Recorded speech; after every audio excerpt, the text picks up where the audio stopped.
။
Kamu kanere yakono natwele ode nai desataya natang khan shilaya bepien singani etwen winan chine gedu Phu sewe te laya ye kwe yong saint je bwen bolo Kumyati yadoma lam Dharayisa Ramya kamyan nesivan kedo Hong bebe kato Swaro leze swero lezu Pyu yaya dato lumalam Teta randiyo Angwirango ne yang mani tekedo Nelepan sabeo jayu ewo Kong kamaka Sindang ho te yang hari tekedo Wasirawa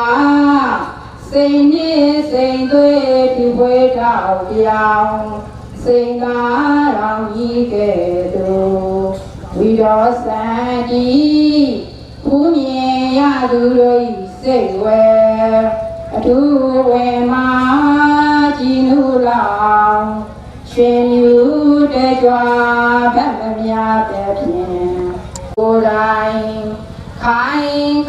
mamma, Shedadi, Muleva, say out she need a tea,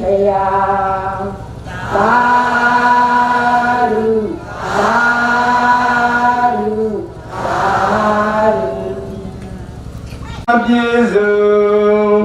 Jesu go, Jiyo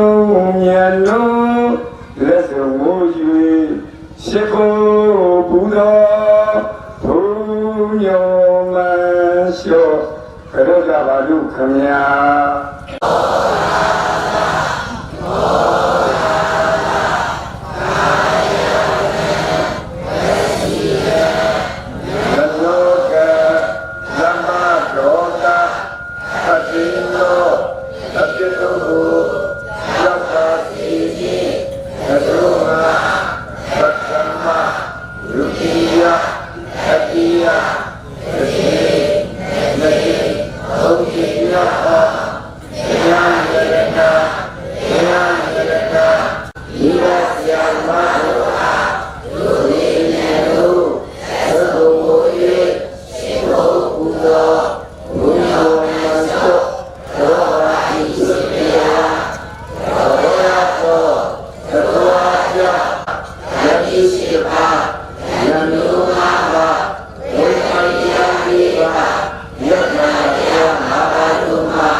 မခိုးဝပါဗျာ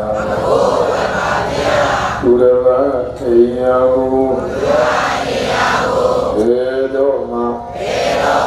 မပြေမလိညာသောစကားကိုဘုံတိုင်သောစကားကိုကျမ်းတယ်ကျင့်ဖြဲစကားကိုဘေတော်မှာမပြောပါဗျာဘေတော်မှာမတော့တော့ပါဗျာဒီနာသံဃာတိထာသာသီနာဝါဂီတာပါတာယတာရာဝရိယာဣမေလောကမူပါကာတိတံနောဒေတေတုမောရိယာဝါဂီတာစရာအယာပြပမာတုနာမချုံမြမလိုရအောင်သို့သည်များတရားတရားဖြစ်စေခွဲဝေချိန်စာဝါစာစိတ်နေရကုန်တော်ရှိတော်မူသောအာဂီရိဆိုင်ရသောပွဲတော်တို့၌မြို့ကူတို့ဖြင့်ကွန်မြူပေတဲ့အိုယေရှုတော်ရင်ရှင်တော်မြတ်ဖေဟာလုံးကျက်တဲ့လက္ခဏာတော်တွေမုံဖြဲသည်ပေါ်ကျွဲထိုးထားရှင်တော်မြတ်ဖေဟာသည်နိုင်ပြေမေကင်းတော်မူသည်ဖြစ်၍ကာလဝရိယချိုးဧစိတ်အစီရှုံးသောအကာကိုဖဲနေပေတရာနာတတိဧတေတုဒုနာရှိထာမြတ်တာအဖြစ်စကားချိုးမြမလိုရအောင်သို့သည်များစကားတရားဖြစ်စေပြည့်ချွေမြတ်ဖို့ဟောကြားတော်မူပါကျေးဇူးတော်ရှင်ဆရာတော်သခင်ရှင်သူမြတ်ကြီးဖေဟာ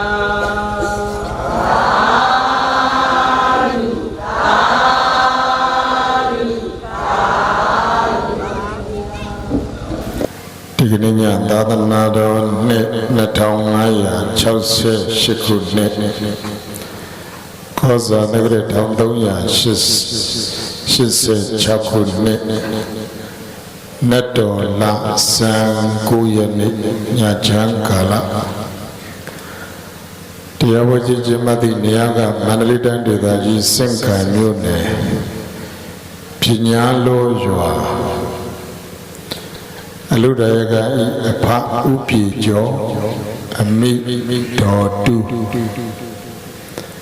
အလုဒယကမဤအဖဥဝဲနိုင်အမိတော်ခင်ညိုအလုဒယကဥကျော်မင်းသူအလုဒယကမတော်ပိုးဤဖြူသာယရဏမြဖြစ်ကြသောမောင်ဆွဲသူရကိုကိုမောင်ဆိုင်သူရကိုကိုသမီးလကညာမတ်ရွှေမုံရတီကိုကိုမိသားတစုတို့ဤရှမ်းကရှင်ပြုနာတာအလူတော်မင်္ဂလာပွဲကြီးဆင်ကျင်းပရာအလူပေါင်းတို့တွင်အမျက်ဆုံးအလူဖြစ်သောတရားလူကိုကြည်ပြူစွာပူဇော်သောအဖြစ်တရားပွဲကြီးညတိုင်းတိုင်းဆင်ကျင်းပရာရှင်ညဒုတိယညဓမ္မသဘင်မှာ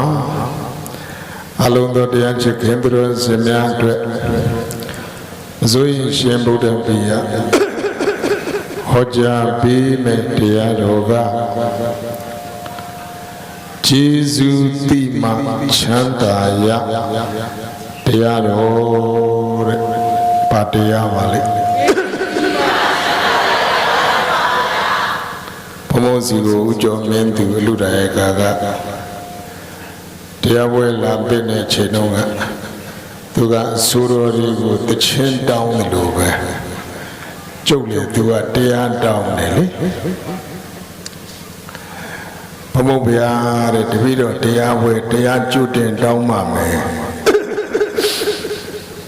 အရှင်ဘုရားအမိအချစ်ကပူပါလေဆိုတဲ့တရားလေးဟောပြပါတဲ့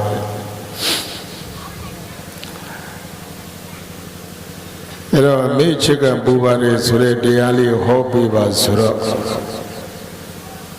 ကျုပ်ကလည်းအဲ့ဒီတော့ကသူပြောတော့ပြောလိုက်ချင်တာအဲ့ဒီတရားနာချင်တော့ယူကျတာဖွင့်နာတော့လို့ယူကျမှာမိချက်ကပူပါလေဆိုတဲ့တရားအဲ့ဒီမှာရှိတယ်ဖွင့်နာလိုက်မရဘူးလားရတယ်အဲ့တော့ထိတ်ဆုံးမှာအမေဆိုတဲ့တရားနဲ့အမေချက်ကပူပါလေဆိုတဲ့တရားနှစ်ပုဒ်တကယ်တော့ကောင်းစင်နာကွဲတာအတူတူပဲအဲ့တော့ယူကျဖွင့်နာရဲ့အဲ့ဒီတရားကနားတဲ့သူတွေများတယ်အဲ့တော့ဥကျော်မင်းသူကဒီတရားကိုသစ္စာပါရမီတရားဝဲကြီးမှာနာဘူးထားဖို့ရတယ်ပေါ့နော်နာဘူးထားဖို့ရတယ်ဆိုတော့သူကမှတ်မိတယ်ကျုပ်ကကိုတရားကိုမမှတ်မိတော့ဘူး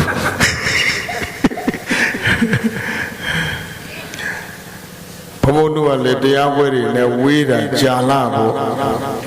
ကိုဖြစ်ကနေကမဟောရတဲ့တရားလေရှိသမျှတရားတွေလည်းအကုန်မေ့ကုန်ပြီ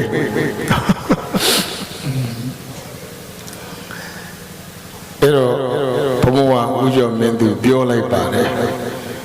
ပြပါလို့ဟောပြပါမယ်လို့ဘာရှင်အစ်စ်နဲ့နာကြတာပေါ့လို့နော်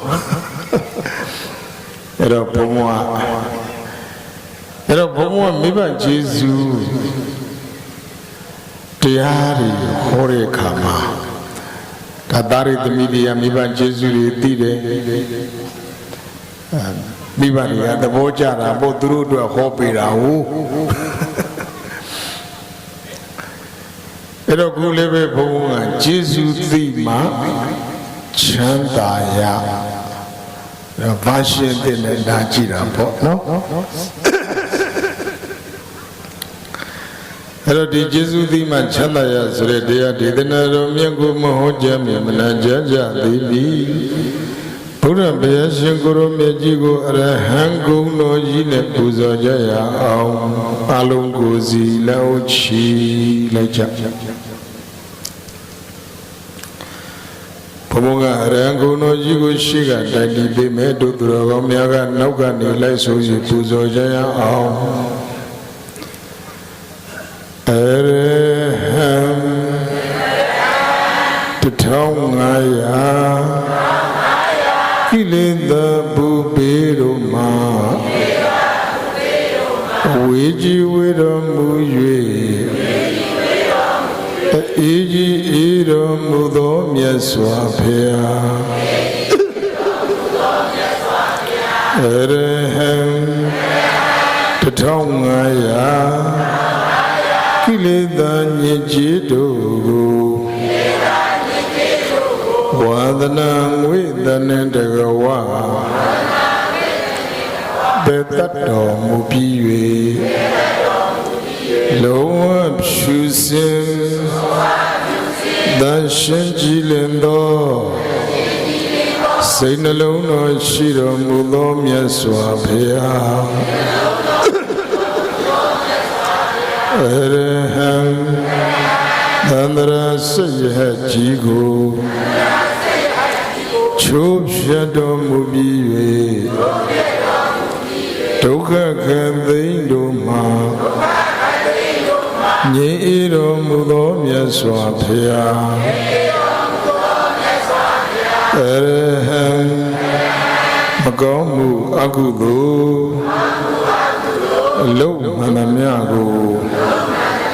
စိတ်ကိုယ်ရနိုင်ပင်ပြုတော်မမူသောကြောင့်အကောင်းဆုံးကိုခြင်းတရားရှိတော်မူသောမြတ်စွာဘုရား ရဟံလူမင်းနမေဗြဟ္မာမင်းတို့ဤဝိစင်ကိုယောပူဇော်သူကိုခံယူတော်မူထိုက်သောကြောင့်ဒီလောကလုံးတွင်မြင့်ဆုံးမြတ်ဆုံးဒိုဆုံးသာဆုံးကြီးကျယ်ဆုံးခန္ဓာဆုံးကျော်ကြဆုံးဖြစ်တော်မူသောမြတ်စွာဘုရားဤကဲ့သို့အန်ချီမကုံအရဟံကုံတော်ကြီးနှင့်ပြည့်စုံတော်မူသောမြတ်စွာဘုရားကိုရွှေရိုသေးသေးဒီလေးဆဆာမြတ်မြတ်နုနုရှိခိုးကိုယောပူဇော်ကြလိုက်ပါ၏မြတ်စွာဘုရား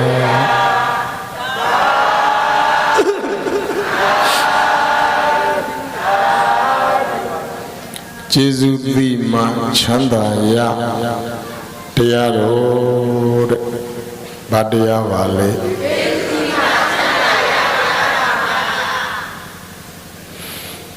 မချမ်းသာကြဘူးလားဘာချမ်းသာကြနာလားချမ်းသာကြမှာလေဘုရားတို့ပြောရင်ဘာချမ်းသာကြနာတော့စိတ်လေးချမ်းသာခြင်းနဲ့ကိုယ်လေးချမ်းသာခြင်းနဲ့ပြီးတော့ပါကြံသေးတော့ကိုယ်မီလားဗျာစီးစိမ်ဥစ္စာတွေရောမချမ်းသာကြဘူးလားကိုယ်မီလားနိဗ္ဗာန်ချမ်းသာရောမလို့ခြင်းဘူးလားကဲချမ်းသာမှန်သမျှအကုန်ရဒုက္ခရမတို့ရဲ့စိတ်ကလေးသာပြောင်းကျေးဇူးမသိတဲ့စိတ်ကနေကျေးဇူးသိတဲ့စိတ်ကလေးပြောင်းဒါကပြောတာလွယ်တာဟောတာလည်းလွယ်တယ်နာတာလည်းလွယ်တယ်တကယ်တကယ်ကြတော့ဒကာရမတို့လောကမှာကျေးဇူးသိတဲ့သူကရှားတယ်နော်ကျေးဇူးသိတဲ့သူကရှားတယ်ဘုန်းတို့မြတ်စွာဘုရားရှင်ကိုလိုမြတ်ကြီးကတော့ခေါ်လိုက်တာကျေးဇူးသိဖို့တွေဟောတာပဲအဲ့တော့ကျေးဇူးဆိုတဲ့စကားလုံးတွေကဒကာရမတို့ခင်ဗျားတို့ကိုယ်တိုင်လည်းပဲနေ့စဉ်မပြောဘူးလားပြောလားပြောတာပေါ့ကျေးဇူးတင်ပါလေ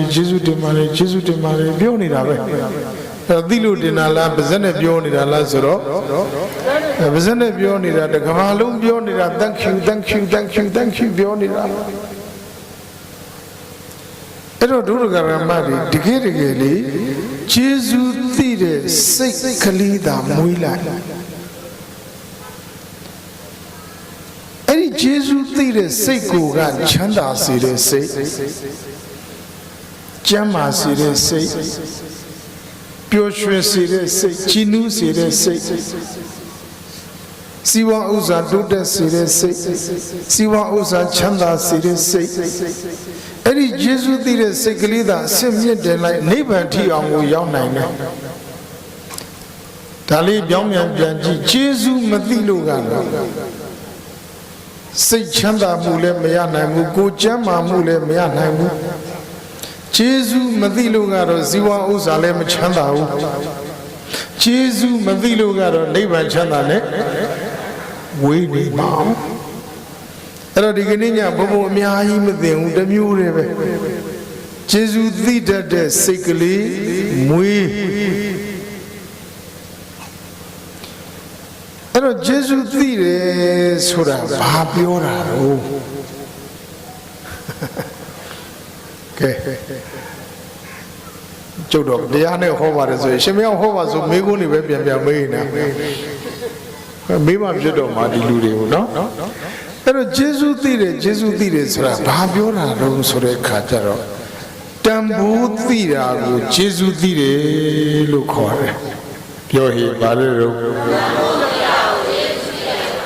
ဘ ယားတန်ဖိုးသိမှဘုရားကျေးဇူးကိုသိမယ်တရားတန်ဖိုးသိမှတရားရဲ့ကျေးဇူးကိုသိမယ်သံဃာတန်ဖိုးကိုသိမှသံဃာရဲ့ကျေးဇူးကိုသိမယ်မိဘတန်ဖိုးကိုသိမှမိဘကျေးဇူးကိုသိမယ်ဆရာတန်ဖိုးကိုသိမှဆရာကျေးဇူးကိုသိမယ်မှန်လားသစ်ပင်ရဲ့တန်ဖိုးကိုသိမှသစ်ပင်ရဲ့ကျေးဇူးကိုသိမယ်ကောင်းကင်ကြီးရဲ့တန်ဖိုးကိုသိမှကောင်းကင်ကြီးရဲ့ကျေးဇူးကိုသိမယ်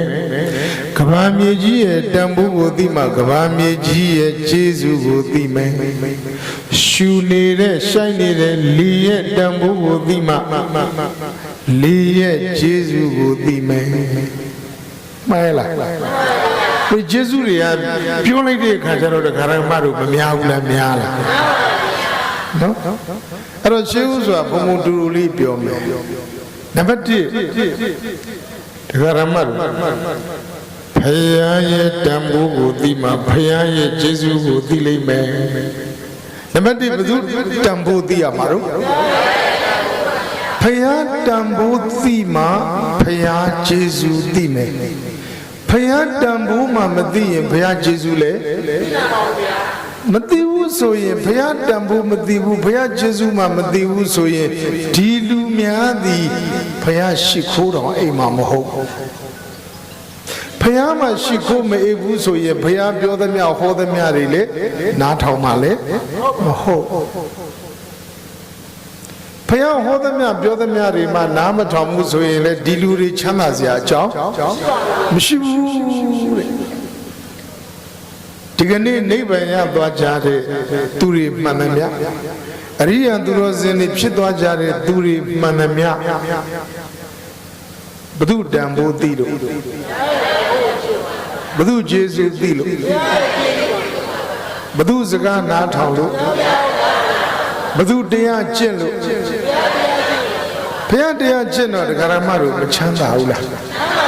ဒါကြောင့်ဘုံဘုံရဲ့တရားကောင်းစဉ်မူကကျေးဇူးသိမှ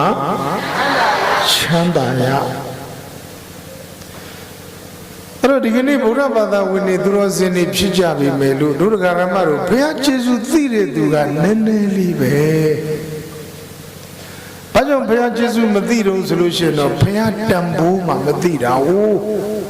ဘုရားတန်ဖိုးကသေးသေးလားကြီးကြီးလားကြီးပါဗျာကြီးတချို့ကဒကာရမတို့တန်ဖိုးမသိဘူးတန်ဖိုးသိတယ်တန်ဖိုးမသိဘူးဆိုတာဘာနဲ့ဆိုင်တုံးဆိုရင်ကိုယ့်ရဲ့အသိဉာဏ်နဲ့ဆိုင်တယ်အသိဉာဏ်အားနည်းလေလေတန်ဖိုးဘလောက်ကြီးကြီးတန်ဖိုးမသိရှာဥပမာအဖြစ်ပြောမယ်မြတ်တော်ထဲမှာနွားအုပ်တအုပ်မြတ်စားနေတယ်အဲ့ဒီမြတ်တော်ထဲမှာနီးရဲနေတဲ့ဗရမ ्या တစ်လုံးရှိတယ်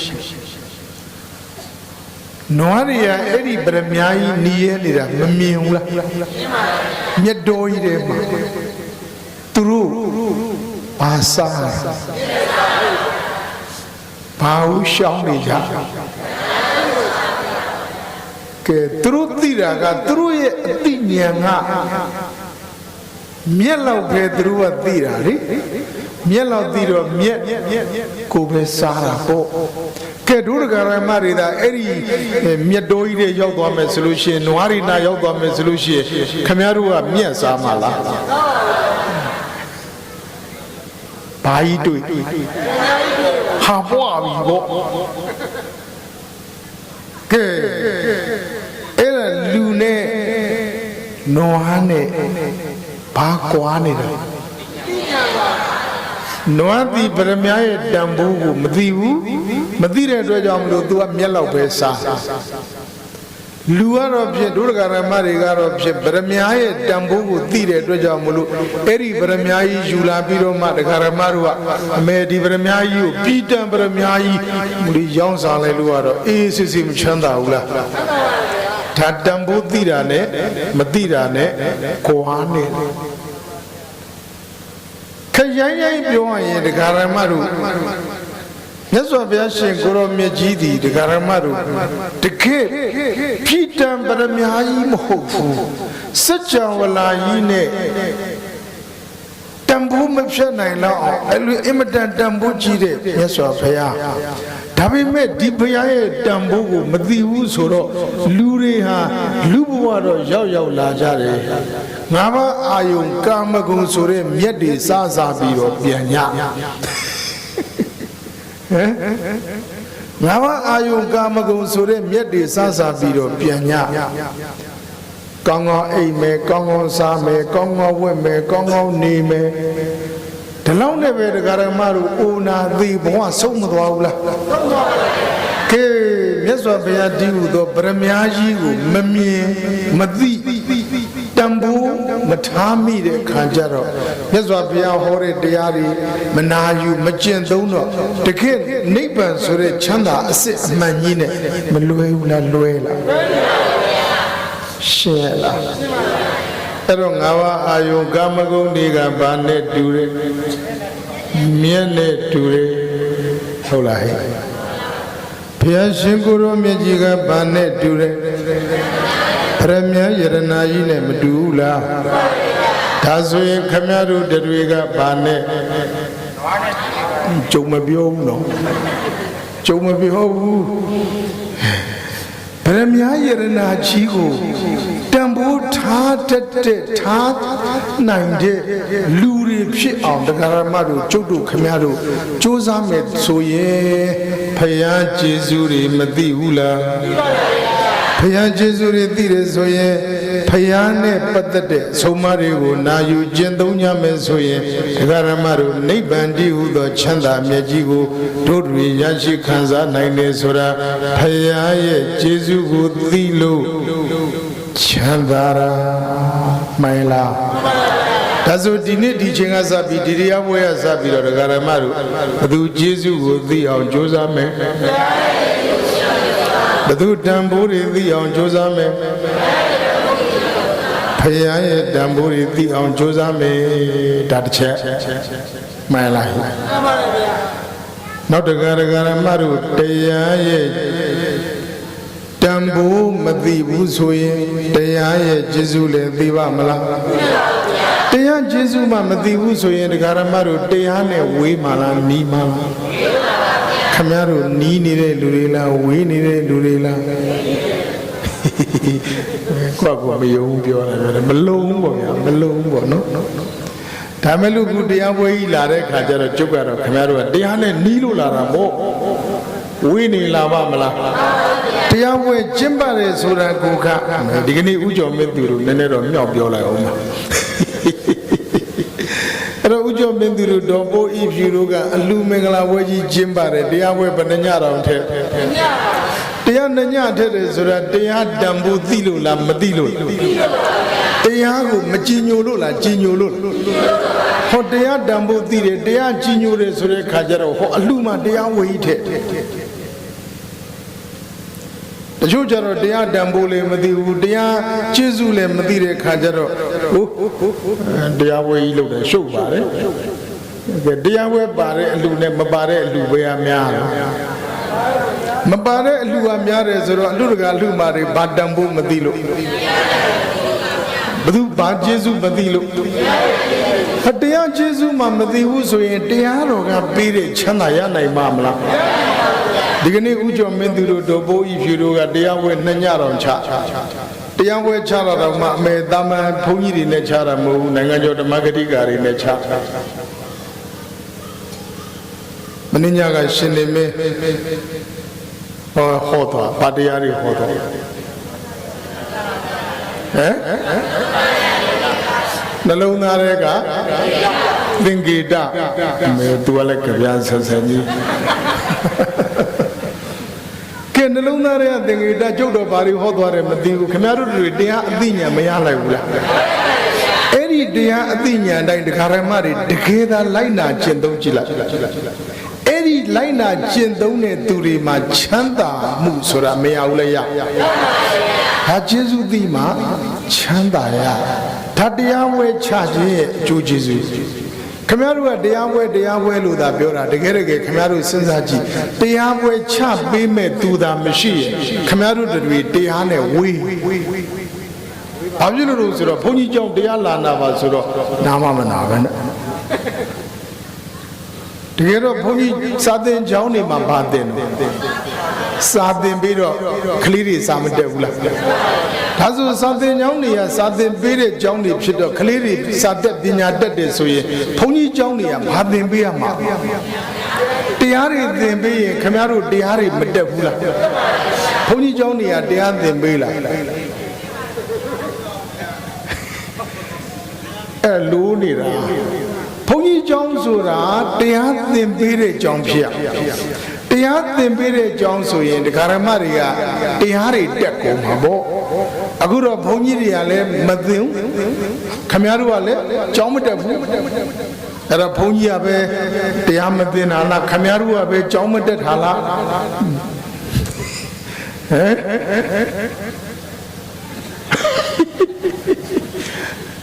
အဲ့တော့ခမရတို့ကမသင်လို့မတက်ဘူးသူတို့ကလည်းမတက်လို့မသင်ဘူးဆိုတာနဲ့ပဲကဲဘုန်းကြီးကျောင်းနဲ့ဘုန်းကြီးကျောင်းဒီတရားသင်တဲ့နေရာမဟုတ်တော့ဘူးဆိုတော့တရားကဘယ်အချိန်မှခမရတို့သင်ယူခွင့်ရရောအေးတရားဝဲကျင့်ပပေးတဲ့သူတွေရှိမှခမရတို့တရားနဲ့တရားနာခွင့်ရတယ်တရားတွေသိခွင့်ရတယ်ဘုံဘုံတို့ကဒီပလင်ကနေပြီးတရားဟောနေတယ်လို့သာပြောတာဓမ္မတို့ကိုကျုပ်တို့ကစိတ်နှလုံးတွေပိုကောင်းလာအောင်အခုဆိုလို့ရှိရင်ယေရှုသိတတ်တဲ့စိတ်တွေပေါ်လာအောင်မင်းညာရှင်နေမင်းဆရာတော်ဟောတယ်ဒီနေ့ညမစိုးရင်ရှင်ဘုရားပြအောင်ဟောတယ်ဆိုတာတခြားလားသင်ပေးနေတာလားသင်ပေးနေတာဖြစ်တဲ့အတွက်ကြောင့်မလို့ဒကာရမတို့အဲ့ဒီသင်ပေးတဲ့အတိုင်းသာတို့ဒကာရမတွေတကယ်လေ့ကျင့်ဒီနေ့ညဘုန်းဘုရားယေရှုသိမှချမ်းသာရဆိုတဲ့တရားဟောတာဆိုတော့ခင်ဗျားတို့အဲ့ဒီယေရှုသိတဲ့စိတ်ကလေးသာမွေးတကယ်မချမ်းသာဘူးလား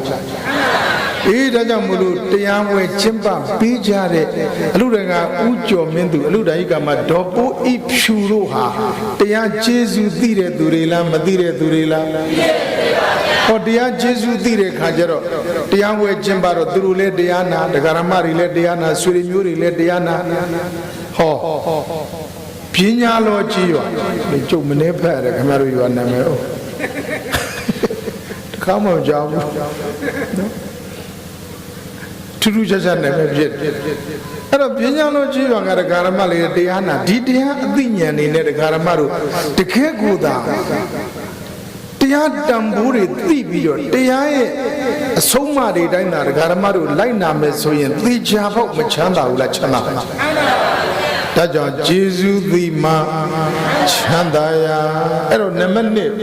ဘာယေရှုသိရမယ်တရားရဲ့ယေရှုသိမယ်ဆိုရင်တရားရဲ့တန်ဖိုးကိုသိဖို့မလိုဘူးလားဘုံမောကတော့တန်ဖိုးတွေထဲမှာတရားရဲ့တန်ဖိုးကအကြီးဆုံးပဲလို့ဘုံမောကဖော်ထုတ်ထားတယ်သိလားဘဝမှာဘာမရှိရှိတရားရှိပြည့်စုံတယ်ဘာမသိတရားသိပြည့်စုံတယ်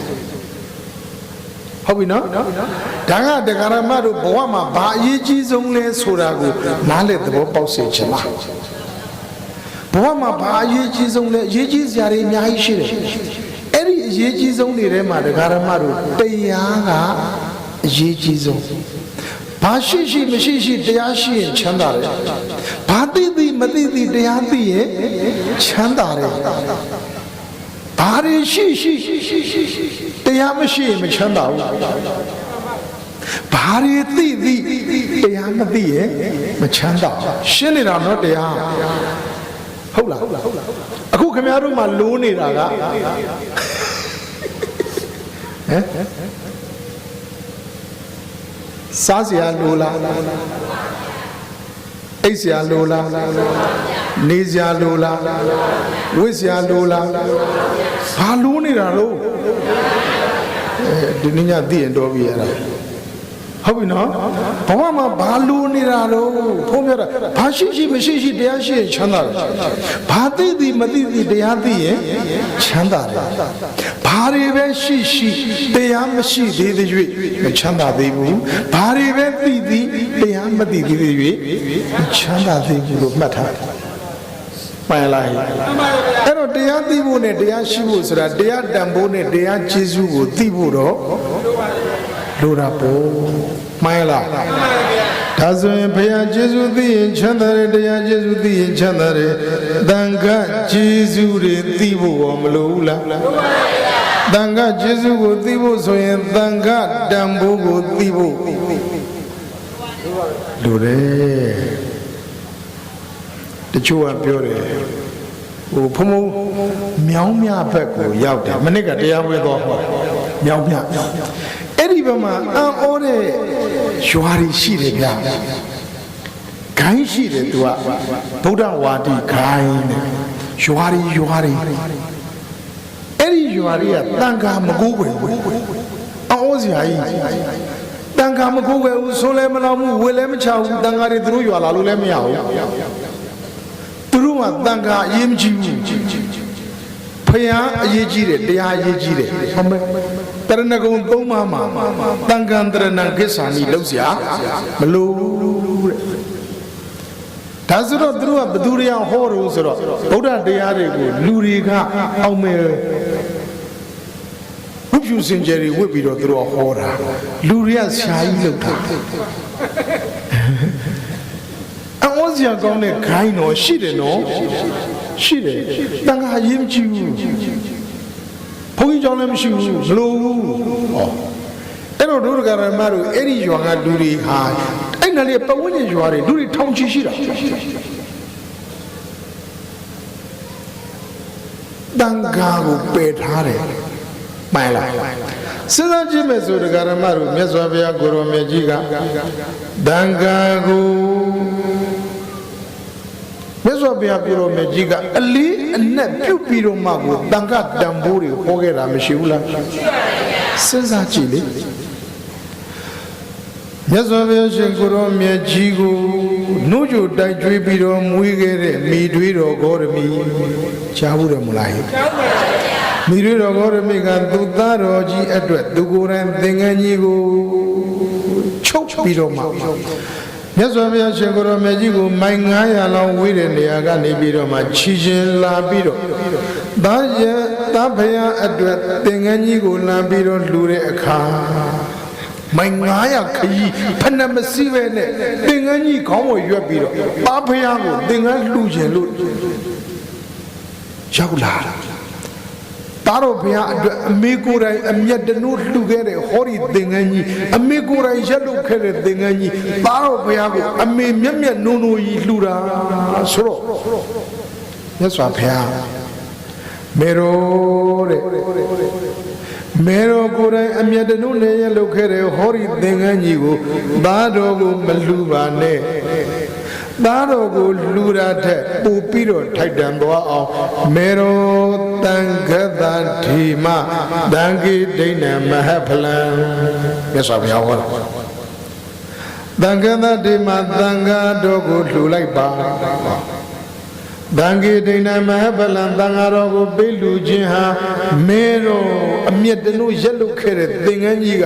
ပါဖယားလှူတာထက်တန်ခါကိုလှူတာကပိုထိုက်တန်ပါတယ်မေရောရဲ့စဉ်းစားဒီနေရာမှာမြတ်စွာဘုရားကိုယ်တိုင်တန်ခါတန်ဖိုးကိုမဖော်ဘူးလားဖော်လားအဓိပ္ပာယ်ကမေရောတဲ့ဒါတော့ဘုရားထူထောင်ထားခဲ့တဲ့ဟောဒီသီလသမารိပညာဆိုတဲ့သာသနာတော်မြတ်ကြီးကို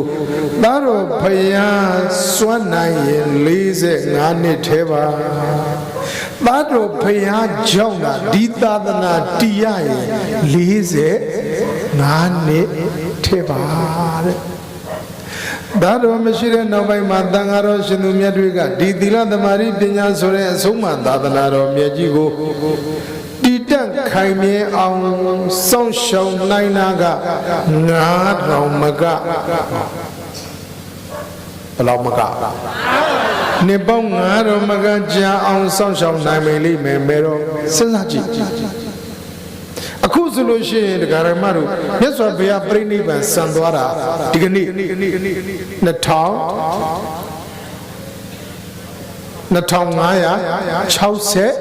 နှစ်စဉ်းစားကြည့်မယ်ဆိုမြတ်စွာဘုရားဒီသာသနာတော်ကြီးကိုထိမ့်ခဲ့သိမ့်ခဲ့ဟောခဲ့ပြောခဲ့တာဘယ်နှစ်ပဲကြာ45နှစ်ပဲကြာ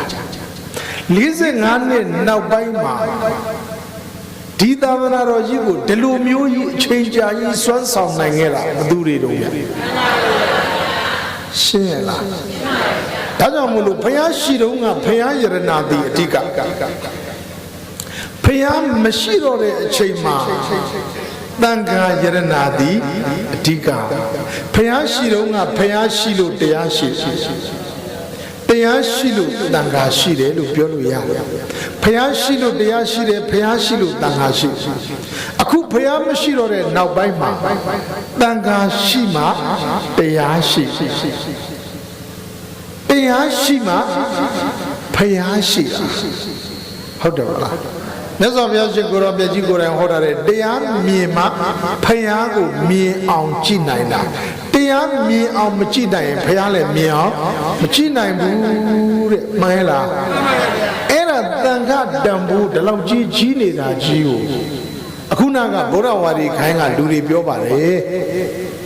သူတို့ဒီသီလသမာဓိပညာဆိုတဲ့အဆုံးအမတရားတွေကိုသူတို့ကိုယ်တိုင်သင်ယူနားလေသဘောပေါက်နေတာဘသူတွေစီကဆင်းလာတာလဲသူတို့ဘုရားစီကနားရတာဟုတ်လို့လားဘုရားစီကသင်ရတာဟုတ်လို့လားဘသူစီကသင်ရတာဒါဆိုဘသူယေရှုတော့အဲ့ဒီတန်ခါယေရှုမှာဒီလူတွေမသိရင်ဒကာရမတို့ယေရှုကမ်းတဲ့လူတွေဖြစ်တဲ့အတွက်ကြောင့်မို့လို့ဒကာရမတို့တရားအထုတ်လေတရားရနိုင်မှာမလားမရနိုင်ပါဘူးဗျာရှင်းရလားရှင်းပါဒါကြောင့်မို့လို့ဒကာရမတွေတန်ခါတန်ဖိုးကိုသိမှတန်ခါရဲ့ယေရှုကိုသိလိမ့်မယ်ဘုံဘုံကတော့ဒီကိုကိုယ်တိုင်တန်ခါဖြစ်နေတာကိုလည်းဂုဏ်ယူတယ်နော်ဒီတန်ခါဆိုတဲ့ဘဝကိုလည်းမျက်နှိုးတယ်နောက်ပြီးတော့တန်ခါဆိုရင်ကျုပ်ကတန်ခါအချင်းချင်းကိုကြီးညိုတာဒါကြောင့်ဘုံဘုံမှာအနွယ်ထာဖောင်ဒေးရှင်းဆိုတာရှိတယ်။နော်ထာဖောင်ဒေးရှင်းကကြွေးကြော်ထားတယ်။တန်ခါရှိမှသာသနာရှိမယ်။ကြွေးကြော်ထားတယ်။တန်ခါမရှိရင်သာသနာမရှိနိုင်ဘူး။လက်ခံလား။ဒါကြောင့်ဘုံဘုံကတန်ခါရဲ့တန်ဖိုးကိုသိလွန်းလို့အခုဘုံဘုံလုံနေတဲ့လုပ်ငန်းမှန်သမျှတန်ခါတန်ခါယရဏတိုးတက်ရေးလုပ်ငန်းများတန်ခါယရဏစောင့်ရှောက်ရေးလုပ်ငန်းများတန်ခါယရဏတိုးဝါးရေးလုပ်ငန်းပဲဘုံဘုံလုပ်တယ်နော်ဘုံဘုံရဲ့နေ့စဉ်ကာယကံနဲ့အာထုတ်တာတွေဝစီကံနဲ့အာထုတ်တာတွေမနောကံနဲ့အာထုတ်တာတွေမှန်သမျှတန်ခါအတွက်ကြည့်ပဲဘုသူယေရှုသိလို့တန်ခါယေရှုသိတဲ့ခါကျတော့ဒကာရမတို့ချမ်းသာပုံပြောဦးမယ်နော်အတူယူအောင်လို့ဘုံဘုံကတန်ခါယေရှုကိုသိပြီးတော့တန်ခါနဲ့ပတ်သက်တဲ့တူးဝအောင်စူးစမ်းတယ်အခုခေတ်ပြက်စနစ်ပြက်နေတာဘယ်နှစ်ကြာသွားကိုဗစ်ကစားဗျာခင်ဗျားတို့ကလည်းခင်ဗျာကိုဗစ်ကလည်းမဖြစ်ဘူးလားဖြစ်လားအေးပါဟိုတော့ကြောင့်ဟိုးကြီးပဲဒီရွယ်တွေဖြစ်နေကိုဗစ်က2019ကစတယ်မလားကိုဗစ်ကြောင့်လည်းစီးပွားအကုန်လုံးနိုင်ငံလူမှုရေးအကုန်ပြတ်တယ်ပြီးတော့ကိုစစ်ကြောင့်လည်းအခုချိန်ထိပြတ်တယ်နော်အဲ့လိုကဒကာရမတို့ဖုံဖုံကဒီကိုဗစ်နဲ့ကိုစစ်ခက်ခဲတွေအကျက်တဲတွေချားမှာကျုပ်ကတန်ခါနဲ့ပတ်သက်တဲ့ဒီလုပ်ငန်းတွေကိုဘုံစူးစမ်းဆောင်ရွက် အခုဆိုဘုံဘုံကြောင့်မှာကိုရင်ရှားပါနေတဲ့ချိန်မှာဘုံဘုံကြောင့်မှာအခုကိုရင်မောင်း160ရှိ160ရှိတယ်ကိုရင်နေ160ရှိတယ်ပညာလောကြီးပါပို့လို့ရတယ်လို့ခုနအလူတကာနဲ့အလူမှာကြော်ညာပြီးပြီနော်ခင်ဗျားတို့ရောပို့လို့ရတယ်ကိုသားလေးတွေကိုရင်ဝကလေးတွေနဲ့မြင်မြင်နေဆိုရင်ပို့တချို့ကလည်းပြောတာပေါ့တချို့သားလေးပို့နိုင်ပါဘူးဒီတော့သားလေးကိုခေတ်ပညာတွေတက်အောင်သင်ပေးအောင်ဆရာဝန်ကြီးတွေဖြစ်အောင်လုပ်ပေးအောင်အင်ဂျင်နီယာကြီးတွေဖြစ်အောင်လုပ်ပေးအောင်ဒီတော့သားလေးဘုန်းကြီးတော်မဖြစ်စေချင်ဘူးလေပြောတော့သာသနာချစ်ထားတယ်သီရိဓမ္မတော့ကမင်းကြီးနဲ့တခြားစီပဲသီရိဓမ္မတော့ကမင်းကြီးကတော့သားတော်မဟိန္ဒနဲ့သမီးတော်သင်္ကမိတ်တာဆိုသားတော်နဲ့သမီးတော်မရှိလားရှိတယ်နော်အဲ့တော့သားတော်နဲ့သမီးတော်ဆိုတာသားတော်ဆိုတာဘယင်ဖြစ်မဲ့ကလေးခမရတို့ကလေးနဲ့တန်ဖိုးရင်တူရဲ့လားခမရတို့ကလေးကဘယ်ရောက်နေမှမသိဘူးမပေးနိုင်ဘူးလို့လေဟိုသီရိဓမ္မတော့ကမင်းကြီးကသူကရှောက်တန်ဃာတော်ရှင်သူမြတ်တို့ဘုရားတဲ့တပည့်တော်ရေရွင်းပေါင်း8400ရေကန်ပေါင်း8400စစ်တီပေါင်း8400ကျောင်းပေါင်း8400တပည့်တော်သာသနာအမွေခံဖြစ်ပြီလားတဲ့မဖြစ်သေးဘူးမင်းကြီးရဲ့သားတော်နဲ့သမီးတော်ကိုသာသနာတော်တွင်ကိုပေးနိုင်မှဖြစ်မှာမင်းကြီးတဲ့သားတော်နဲ့သမီးတော်ကိုသာသနာတွင်သွင်းနိုင်သလားလို့မေးတာမေးတော့မင်းကြီးကတပည့်တော်သားကဘယင်ဖြစ်မှာဘုရားမပေးနိုင်ဘူးလို့မပြောဘာကြောင့်လဲဆိုတော့တရားဓမ္မတို့သာသနာတော်ကြီးရဲ့တန်ဖိုးကိုသိတန်ဃာတော်များရဲ့တန်ဖိုးကိုသိတဲ့အတွက်ကြောင့်မလို့သားတော်မဟိန္ဒနဲ့သမီးတော်သင်္ကမိတ်တာသားသမီးနှစ်ယောက်စလုံးကိုတရားဓမ္မတို့မင်းကြီးကစီယုံတာယဟန်ပြုနိုင်မလားသမီးဘိက္ခုနီမှာပြုနိုင်မလားစီယုံတဲ့ခါကျတော့သားနဲ့သမီးဟာတရားဓမ္မတို့သာသနာတွင်မှာတကယ်ဝင်လိုက်တာဝင်ပြီးတော့သားတော်မဟိန္ဒနဲ့သမီးတော်သင်္ကမိတ်တာဘိက္ခုနီမဘဝရောက်သွားတဲ့ခါကျတော့မှအဲ့ဒီသားတော်မဟိန္ဒနဲ့သမီးတော်သင်္ကမိတ်တာကအိန္ဒိယနိုင်ငံကနေပြီးတော့မှသီဟိုနိုင်ငံကိုကြွပြီးတော့သာသနာပြုလိုက်တာဒကာရမတို့သီဟိုနိုင်ငံသည်သာသနာထွန်းကားသွားတန်ခါကျေးဇူးနော်ရှင်းလားအဲ့ဒီသီဟိုနိုင်ငံကနေသောနာမထေတို့တထုံကြွတထုံသာသနာထွန်းကားသွားဘသူကျေးဇူးတော်တန်ခါကျေးဇူးအဲ့ဒီတထုံကသာသနာထွန်းကားတော့အဲ့ဒီတထုံကနေအရှင်အရဟံဆိုတာဖြစ်လာတထုံကအရှင်အရဟံပေါ်လာအဲ့ဒီအရှင်အရဟံကပကံရောက်သွားပြီးတော့မှအနွယ်ထာမင်းကြီးကိုတမဒိဋ္ဌိသာသနာကြီးညိုတဲ့မင်းဖြစ်အောင်စီယုံနိုင်တဲ့ဟောပြောနိုင်တဲ့အတွက်ကြောင့်မလို့အနွယ်ထာမင်းနဲ့အရှင်အရဟံမထေရတို့ပေါင်းပြီးတော့သာသနာပြုလိုက်တာမြန်မာတနိုင်ငံလုံးထေရဝါဒဗုဒ္ဓသာသနာတော်မြတ်ကြီးနိုင်ငံကြီးဖြစ်မသွားဘူးလားဟေ့ဘုသူကျေးဇူးစဉ်းစားကြည့်သီရိဓမ္မတော့ကမင်းကြီးသားနဲ့သမီးကိုပေးလိုက်တာဘလောက်များအကျိုးကျေးဇူးတွေဆက်သွားတော့ဒါကြောင့်ခမရတို့သားလေးတွေပို့မလီမောတာဗျာဒီလောက်ဟောတာကိုခမရတို့ကခေါင်းမငိမ့်သေးဘူးဖြစ်အဲ့တော့ဘုံဘုံကြောင့်မှပို့လို့ရှိရင်အဆင်ပြေတယ်ဘုံဘုံကမိဘတွေအကြိုက်လဲလှုပ်ထားတယ်မိဘတွေကဘာစိုးရင်ပူပန်နှုံးဆိုလို့ရှိရင်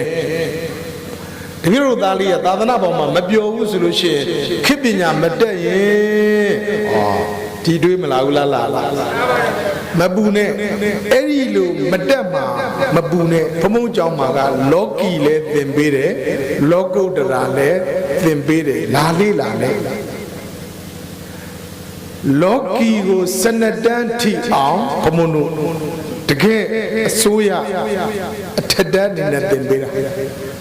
လောကုတ္တရာကိုတကယ်သီလကိုချင်းဓမ္မတွေကောင်းအောင်လိမ္မာအောင်လောကုတ္တရာဓမ္မသင်ပေးတာအဲ့တော့လောကုတ္တရာဓမ္မသင်ပေးတော့ကလေးတွေလိမ္မာတယ်လောကီပညာသင်ပေးတော့ကလေးတွေကအနာဂတ်က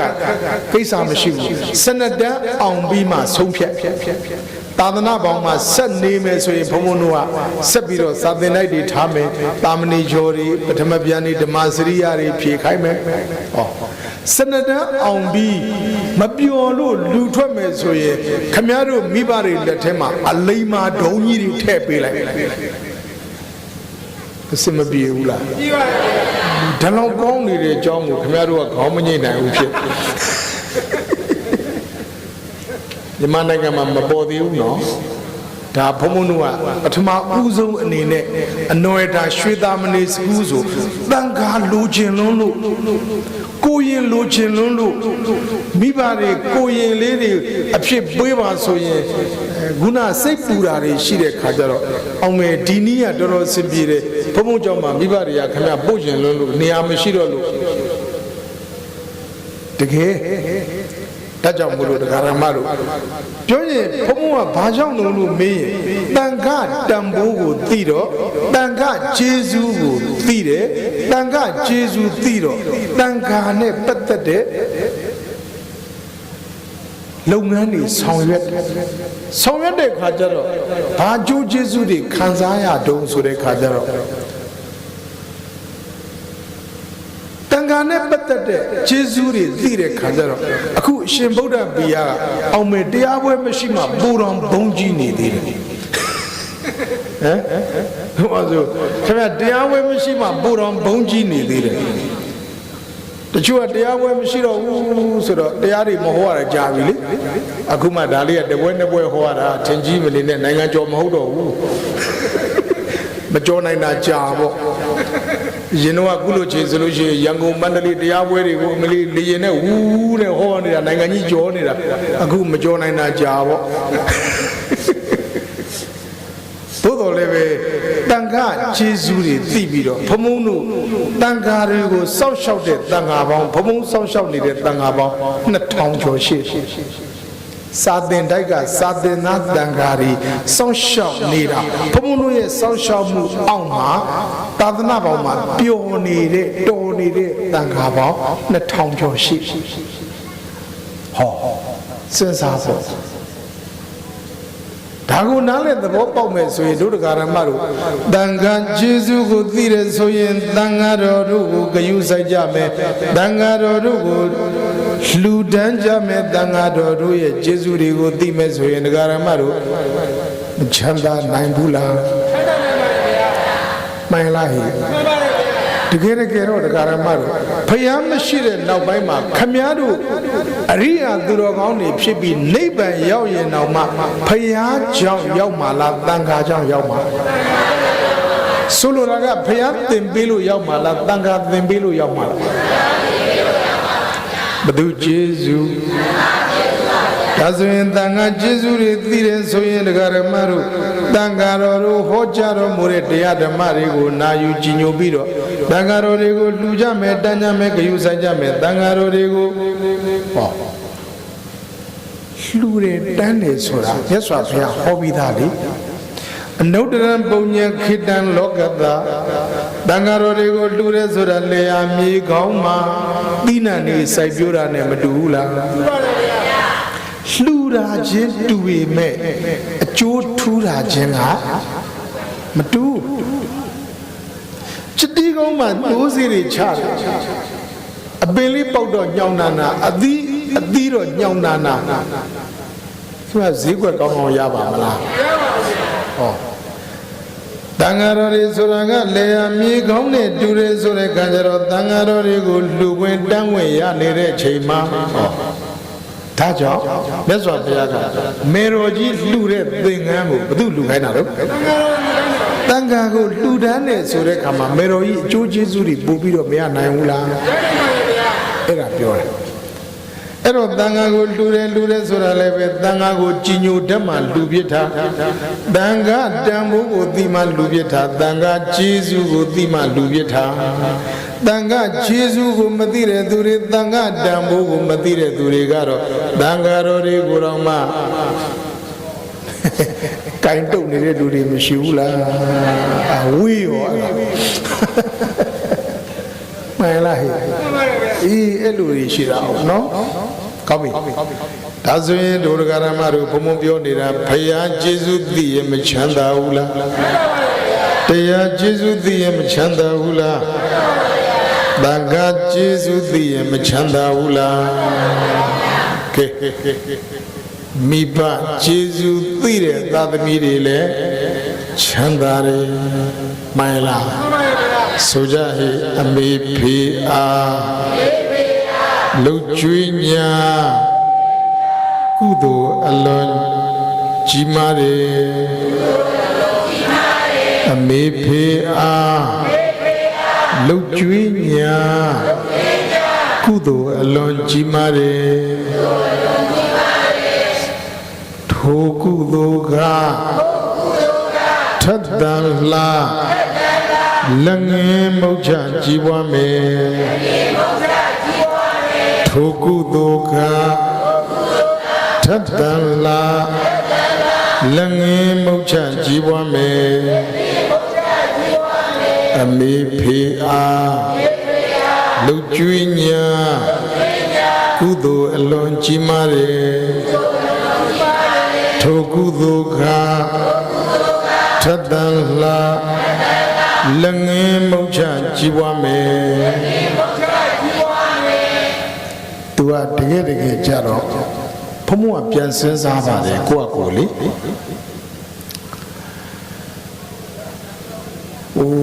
ကံကောင်းတယ်လို့ပြောရမှာပေါ့ဘုံဘုံတို့စိတ်ပေါ့ကိုယ်စိတ်ကိုကံကောင်းတယ်လို့ဘုံဘုံကကိုယ်စိတ်ကိုကြည်ညိုလို့ရတာရှိတယ်ကိုယ်စိတ်ကိုသဘောကျတာရှိတယ်အဲ့ဒါဘာလဲဆိုရင်တော့ဘုံဘုံကမိဘကျေးဇူးကိုငယ်ငယ်လေးကနေသိတယ်ဘယ်ရွယ်လောက်ကစသိတော့ဆိုရင်ဘုံဘုံ9နှစ်နဲ့10နှစ်အတွင်းလောက်မှသိတယ်သိပုံလေးပြောပြဘုံဘုံတို့ကနထိုးကြီးမြို့နဲ့ကံရွာမှာဘုံဘုံတို့ကကြီးပြင်းတာပေါ့နော်ဘုံဘုံတို့အမေတို့နေခဲ့တဲ့နေရာကဒီ9ဧကလောက်ကျယ်တဲ့ခြံကြီးထဲမှာနေခဲ့တောင်သူလဲလှုပ်တယ်ထမ်းလဲတက်တယ်ဘုံဘုံရင်တို့အကိုကြီးကထမ်းတက်အဖေကတောင်သူလှုပ်တယ်အမေကထညက်ကြိုရတယ်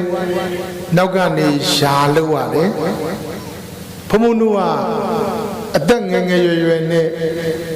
မနဲ့ဆိုလို့ရှိရင်ထမ်းမင်းနေအောက်မှာသွားပြီးတော့မှကိုကအိုးတဲရတယ်အိုးကောင်းရတယ်အမေကိုထညက်ကြိုတဲ့နေရာမှာကူကြိုရတယ်ထညက်တွေလုံးပေးရတယ်ငယ်ငယ်လေးကနေကအဲ့ဒီချိန်မှာအချိန်လေးရပြီဆိုလို့ရှိရင်ဘုံဘုံတို့ကဘုန်းကြီးကျောင်းကိုဟောမနဲ့9နာရီလောက်ဆိုလို့ရှိရင်ဘုန်းကြီးကျောင်းလိုက်ရတယ်ဘုန်းကြီးကျောင်းပညာသင်ရတယ်အဲ့ဒီမှာဘုံဘုံကကလေးဘဝကနေကြောင်းသွားရင်တွေးတဲ့အတွေးတစ်မျိုးရှိဘာတွေးတော့ဆိုတော့ငါကိုယ်တိုင်ပညာတက်အောင်သင်မယ်ဒီတောကြီးတွေကနေငါရုံးထွက်နောက်ငါပညာတက်ရင်အမေနဲ့အဖေကိုလည်းပဲဟောဒီတောကြီးတွေကနေပြီးတော့မှကဲထုတ်နိုင်အောင်ကြိုးစားမယ်အဲ့ဒါ9နှစ်နဲ့10နှစ်အတွင်းမှာဘုံဘုံတွေးခဲ့တဲ့အတွေးပဲဒါကြောင့်မလို့ကြောင်းရောက်လို့ရှိရင်ပညာတွေတက်အောင်သင်တယ်ပညာရဲ့တန်ဖိုးတွေသိတယ်ဟောအဲ့တော့ငယ်ငယ်ရွယ်နဲ့ကိုကမိဘကိုဒီတိုးကြီးထဲမှာတဘဝလုံးကြီးမနေစေလိုတဲ့စိတ်မျိုးရှိဒါကြောင့်မလို့လေဘုံဘုံကအဖေနဲ့အမေရဲ့ကျေးဇူးတွေကိုသိတယ်ဒါပေမဲ့လို့အဖေကိုတော့ဘုံဘုံကျေးဇူးတွေသိပြီးတော့မဆက်လိုက်နိုင်ဘူးနော်သို့တော်လည်းပဲအဖေကျေးဇူးကဒီနေ့တမဂတိကဖြစ်လာတာဟာအဖေကျေးဇူးပဲဒီနေ့ဘုံဘုံလောကီလောကုတ္တရာပညာနှစ်လိုင်းစလုံးတက်လာတာအဖေကျေးဇူးပဲအဖေကဂိုက်လောက်တာသိကောင်းအဖေကဂိုက်လောက်တာသိကောင်းအမေကပြုစုတာသိကောင်းတယ်ဘုံဘုံလည်းပဲကံကောင်းတယ်ပေါ့နော်ဂိုက်ပေးတာသိကောင်းတယ်ဘုံဘုံကိုရင်လေးဘဝကလေးကလောကီလည်းတက်အောင်သင်မယ်လောကုတ္တရာလည်းတက်အောင်သင်မယ်နှစ်လားပြီးတော့ယဟန်ဖြစ်ပြီဆိုတာနဲ့အဖေကနိုင်ငံကျော်ဓမ္မဂတိကဖြစ်စေချင်တာအဲ့တော့တရားပွဲတွေအဖေကဘာလို့ပြီးခဲ့လဲ ဘသူတရားဝဲချချမချချအဖေနဲ့မေကကျုပ်ကို3လတရားဝဲကြိုကြိုပင့်အဲ့တော့မစိုးရင်တိုက်တဲ့မှာနေတဲ့အချိန်မှာမိဘနှစ်ပါးကတရားဝဲကြိုပင့်တယ်အဲ့ဒီတရားဟောဖို့အတွက်နှစ်ညဟောဖို့အတွက်ကျုပ်က3လတရားချက်ဘာနေနေမေနဲ့ဖေနဲ့အိမ်မှာတော့နှစ်စဉ်တရားဝဲရှိတယ်ဘသူပင့်ပင်မပင့်ပင်အဖေနဲ့မေကတရားဝဲချသဘောပေါက်တယ်အဖေနဲ့မေကဘာဖြစ်စေချင်တာလို့ဓမ္မဂတိကဖြစ်စေချင်တာဖြစ်စေချင်တာ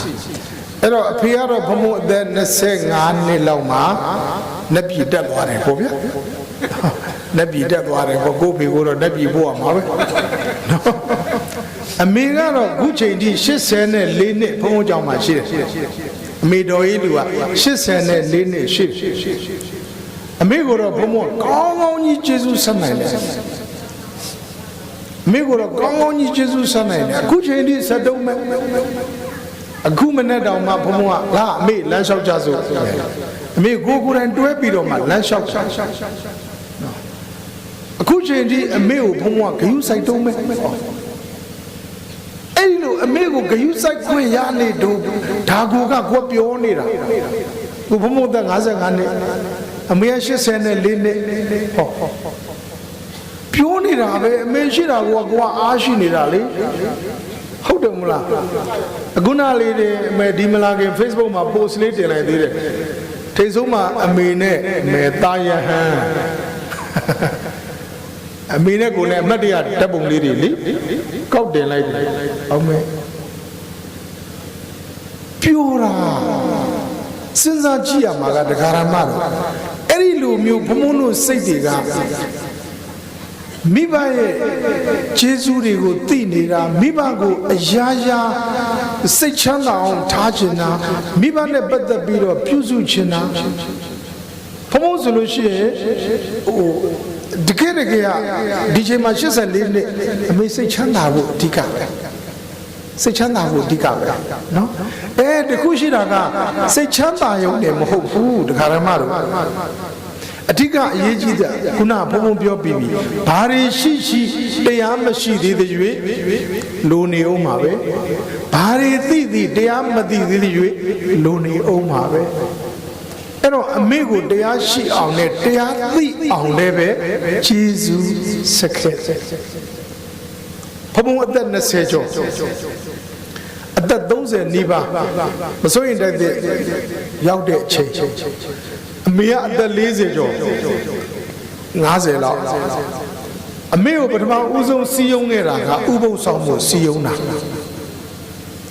ဒုတိယစီယုံတာကအမေကိုတရားစခန်းဝင်မှုစီယုံတာ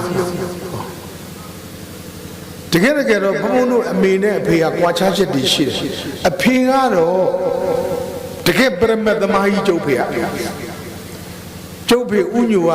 ရွာမှာဆိုဥညိုဟဲ့ဆိုရင်လူတွေကအရိယာကြီးလောက်မြင်တာကျုပ်ဖေကအဲ့လောက်ဂုဏ်သိက္ခာကြီးတယ်ဥညိုဟဲ့ဆိုလို့ရှိရင်ဟိုရွာလူတွေအကုန်လုံးကအဖေကိုကြီးညိုပြီးသားအဲ့ဒီလူကိုနေတဲ့ဥညိုအဖေကျုပ်ကအဖေကတရားစကားတွေပြောတယ်ကျုပ်ကိုရင်လေးဘဝကနေကအမေသူကပထဝီအာဝတ်တွေစောဝါရောတွေကျုပ်လက်ကင်ပြီးဟောနေတာသူကအဖေကကိုတရားဟောရင်အမေကဘေးနားမှာတရားနာနေမယ်ထင်လားတော့ငိုင်းအမေကတရားစိတ်ဝင်စားအမေကဘာစိတ်ဝင်စားလို့ဆိုတော့အမေကစီးပွားရေးပဲစိတ်ဝင်စားအမေကစီးပွားရေးပဲစိတ်ဝင်စားတယ်ဘယ်လိုရှာရမလဲဘယ်လိုသုံးရမလဲ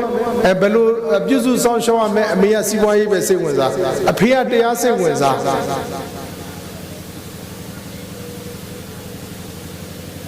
ဘာဖြစ်လို့လဲဆိုတော့အဖေနဲ့အမေကလည်းအသက်ဘယ်လောက်กว่าတော့ဆိုတော့အသက်အစိတ်กว่า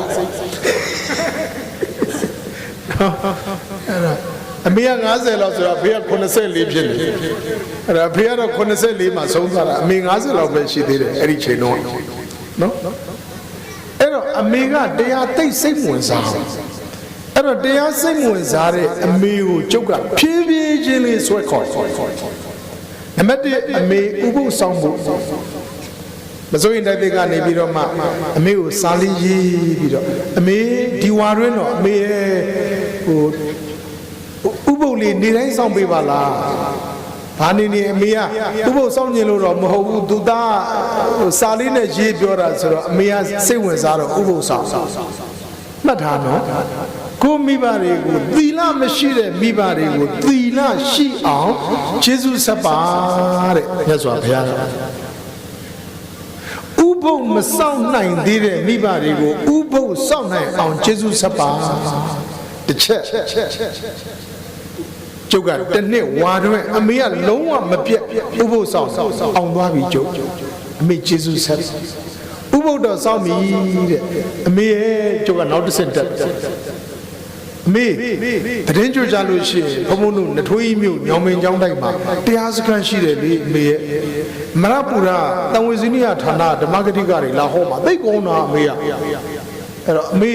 တပ်ပြန်လာလို့ရှိရင်အမေတရားစခန်းဝင်တာလေကျုပ်ကမြင်ချင်တာဗျာအမေယောဂီဝတ်စုံလေးနဲ့လှုပ်ဆောင်ပါမေရလေသားရဟန်းကြည်ညိုတော့မငင်းဆန်နိုင်အမေကျုပ်ပြန်သွားအမေရဲ့ယောဂီဝတ်စုံလေးနဲ့စိတ်ထက်တော်တော်ပြောတာအဲ့တော့အမေကိုအဲ့လိုမျိုးဘုံဘုံကတရားတွေနာတော့အမေကဘာပြောတော့ဆိုတော့ရှင်ပြောရဲ့တဲ့မိုးကုတ်ဆရာတော်ကြီးဘေးဟာတရားဒီကိုနားတတ်ပါဘူးတဲ့ဘာတွေမှလည်းမသိဘူးဒကာရမတို့ခန္ဓာ၅ပါးယုတ်နာနှစ်ပါးသစ္စာလေးပါးဖြစ်ပြဒီတော့နားမလည်ဘူးတဲ့ဘုန်းကြီးတွေတော့ဟောနေတာဒုံကြီးနဲ့ထောက်တော့ပြီးတော့အဝိဇ္ဇာတဏှာမူလနှစ်ဖြားဒီတော့နားမလည်ဘူးတဲ့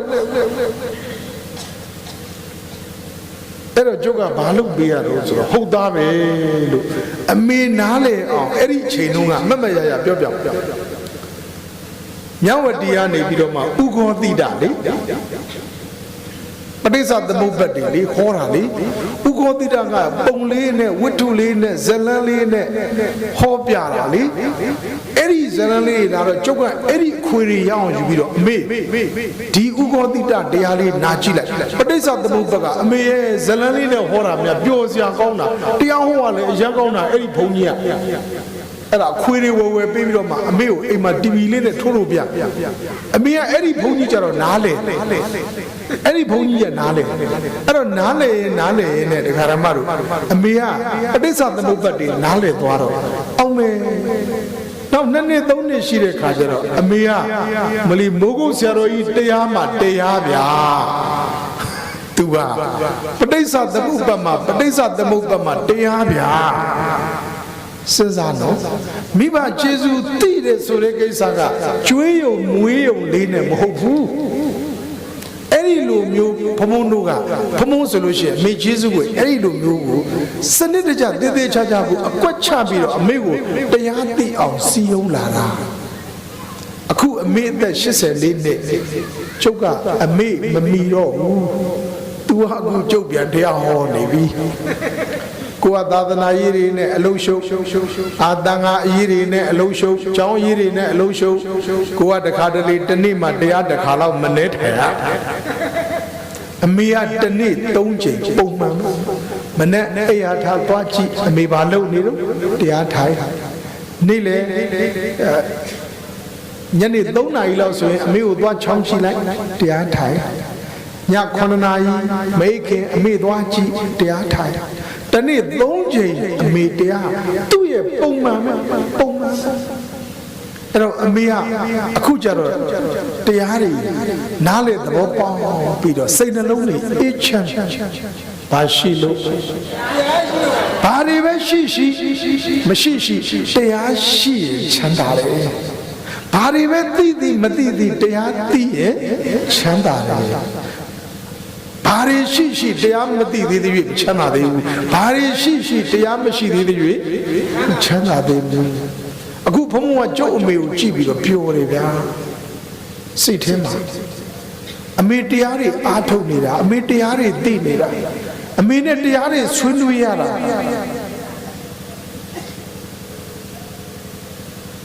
စိတ်ထဲမှာအိုးဒီဘဝတော့တာယဟန်တပါးအနေနဲ့အမေကျေးဇူးတွေကိုဒီလိုမျိုးစက်ခွင့်ရလိုက်တာစိတ်ထဲမှာအယက်ကျင်နေတာခင်ဗျာမှန်လားဘသူကျေးဇူးသိမိဘကျေးဇူးသိတာအဲ့ဒီလိုဒါကြောင့်မို့လို့ဘာကြောင့်မို့လို့ဘုံဘုံကအဲ့ဒီလိုမျိုးအမေနဲ့ပတ်သက်လို့ရှိရဲ့ ဒီလိုမျိုးကြီးလှုပ်ဖြစ်တယ်ဆိုတာကြတော့ဘုံကစဉ်းစားမိလို့ပါအမေတံပိုးတွေအဖေတံပိုးတွေကျုပ်စဉ်းစားအခုဆိုမကြခင်ဘုံမွေးနေ့ရောက်တော့ဘုံမွေးနေ့ကဇန်နဝါရီ6ရက်နေ့ဘုံမွေးနေ့လာမယ့်ဇန်နဝါရီ6ရက်2025ဆိုဘုံသက်တော်55နှစ်ပြည့်တဲ့နေ့အဲ့ဒီမွေးနေ့ရောက်တိုင်းကျုပ်ကပြန်ပြီးတော့မှအမေကျေးဇူးတွေကိုပြန်လည်ပြီးတော့မှစဉ်းစားတတ်တဲ့တွေးခေါ်တတ်တဲ့ပြန်ပြီးတော့အမေကျေးဇူးတွေကိုလွမ်းတဲ့စိတ်အမေနဲ့ကိုယ်နဲ့ပတ်သက်ခဲ့တဲ့အကြောင်းအရာတွေကိုပြန်စဉ်းစားတကယ်စဉ်းစားကြည့်တော့ဒကာရမတို့အခုလိုမျိုးဖြစ်နေတဲ့အနေအထားမျိုးတွေအကုန်လုံးဟာဒကာရမတို့အရင်စီသာသမီတွေရဲ့တိုးတက်လာမှုဒီဒကာရမတို့ဘသူတွေကြောင့်မိဘတွေကြောင့်မနေ့ညမင်းသားလေးကိုသွားတော့အမေကဘာပြောတော့ဆိုတော့ဦးစင်းရဲ့တဲ့တပည့်တော်အခုပြန်စဉ်းစားကြည့်တာတဲ့အခုအမေကစစ်ဘေးရှောင်နေရတာတထိုးကြီးသူဆိုတော့အမေအိမ်နဲ့ရဲစခန်းနီးလေးတွေအဲ့တော့အမေခေါ်ထားရတယ်နော်ခေါ်ထားတော့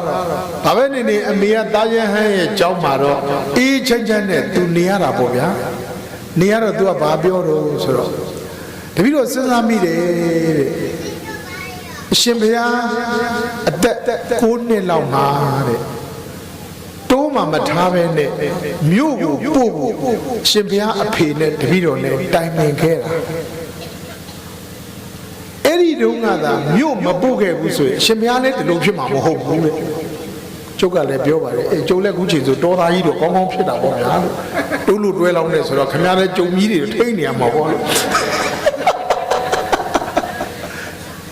အဲ့ဒီတုန်းကမြို့ကိုအရှင်ဘုရားအဖေနဲ့တပည့်တော်နဲ့တိုင်ပင်ပြီးတော့မှနော်ဦးစင်းကိုမြို့ပို့လိုက်တဲ့အကျိုးဆက်တွေကိုပြန်စဉ်းစားမိတာအခုလိုအေးချမ်းလေးတွေဖြစ်ကိုသားတော်လည်းပဲနိုင်ငံသိတဲ့ဒကာရမတွေတရားတွေဟောတဲ့ယဟန်တော်အဖြစ်နဲ့မြင်ရတာအမေအရင်ကျင့်တတ်တာပဲအရင်ကျင့်တတ်တာစဉ်းစားကြည့်မယ်ဆိုဒကာရမတို့သာသမီတွေရဲ့ဘဝတိုးတက်ဖို့မိဘတွေရဲ့ဆုံးဖြတ်ချက်တွေအရေးမကြီးဘူးလားကြည်လားအဲ့ဒီမှာအမေပြောတဲ့မင်းညစကားပူနွေးနေပြန်ပြောတာဟုတ်တယ်နော်တဲ့ပုပ္ပါစရိယမိနဲ့ဖာတဲ့အမေကပထမဦးဆုံးပုပ္ပါစရိယမိနဲ့ဖာအမေနဲ့အဖေသည်သာသမီတို့အတွက်လမ်းညွန်ပြနိုင်တဲ့ဆရာကောင်းဖြစ်ဖို့လိုအပ်တယ်ခိုက်ကောင်းဖြစ်ဖို့လိုအပ်တယ်ဘုံကတော့မိဘနှစ်ပါးရဲ့ဒီလမ်းညွန်မှုမှန်ကန်ဆုံးဖြတ်နိုင်ခဲ့မှုတွေကြောင့်မို့လို့အခုလိုဘဝမျိုးကိုဘုံအနေနဲ့ရရှိလာတာအခုချိန်ကြီးပြန်စဉ်းစားရင်ဓမ္မတို့ဘုသူ့ကျေးဇူးတွေတုံးပြဘုသူ့အကြောင်းတရားတွေတုံးပြမိဘအကြောင်းတရားတွေခံခဲ့လို့အခုလိုအကျိုးဆက်တွေဘုံတို့မရဘူးလဲရဒါတွေကိုပြန်စဉ်းစားရင်မိဘကျေးဇူးဆိုတာဒကာရမတို့အများကြီးပဲကြုတ်ဒီနေ့ညဟောလို့နိုင်မှာမဟုတ်ဒါကြောင့်ဘုံကမွေးနေ့တိုင်းမှာတချို့ကတော့မွေးနေ့ဘာလုပ်လဲမသိဘူးဗျာမွေးနေ့ကြရင်ကျုပ်ကမနဲ့စောလေးမီညကနေကကျုပ်ကဘာစဉ်းစားတော့ဆိုတော့ဟိုးအမေနဲ့စပြီးတော့ပတ်သက်ခဲ့တာတွေအကုန်ပြန်စဉ်းစားအဖေနဲ့ပတ်သက်တာတွေအကုန်လုံးပြန်စဉ်းစားအဲ့ဒီမှာဘုံတရားထဲမှာပြောခဲ့ဘူးပါလေကျုပ်အမေအားလို့တခြားအမေတွေထက်ပိုကျေးဇူးကြီးတယ်လို့အမေကိုအမေရနော်ကျုပ်အမေတော်အေးလူကတခြားအမေတွေထက်ကျုပ်ပို့ပြီးတော့ကျေးဇူးကြီးတယ်ဘာကြောင့်လဲဆိုတော့ဒကာရမတို့ကျေးဇူးဆိုတဲ့နေရာမှာ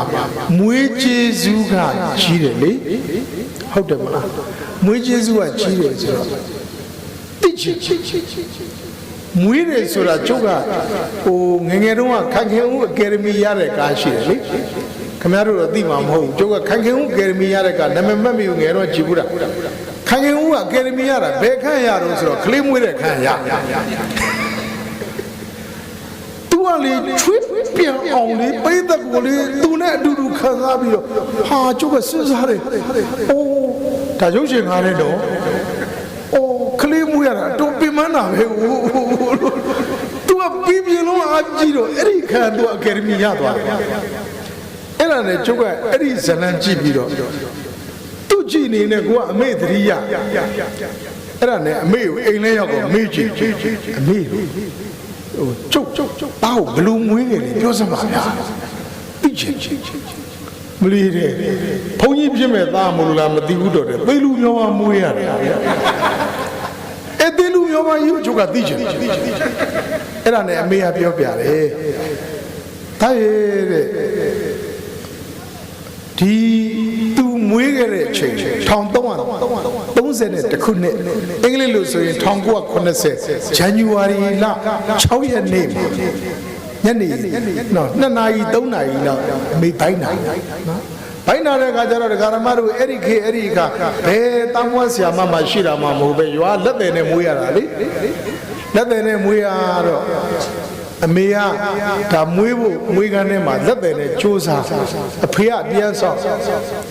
နော်အဖေကလည်းပြောပြပါတယ်အဲ့တော့စဉ်းစားကြည့်အမေကဒကာရမတို့ဖုံဖုံကိုမွေးဖို့လက်အောက်မှာအသက်ပြောက်မတဲ့အတွက်အမေဟာအော်ဟေးညီးတွားပြီးတော့မှမွေးဖို့ကြိုးစားတယ်ကျုပ်မမွေးနိုင်ဘူးအမေကမမွေးနိုင်ဘူးအဲ့ဒါနဲ့အဖေကဟာမဖြစ်ဘူးဒီလိုသာဆိုရင်တော့အသက်ပြောက်တော့မှာပဲအသက်ထွက်တော့မှာပဲအဲ့ဒါနဲ့အဖေကမြင်မြင်ဆန်ဆန်ဆုံးဖြတ်ချက်ချပြီးတော့လှိကောက်ပြီးတော့အမေကိုမွေးကန်းနဲ့ထုတ်ပြီးတော့လှဲဝတ်တင်ပြီးတော့ဘုံတို့ရွာနဲ့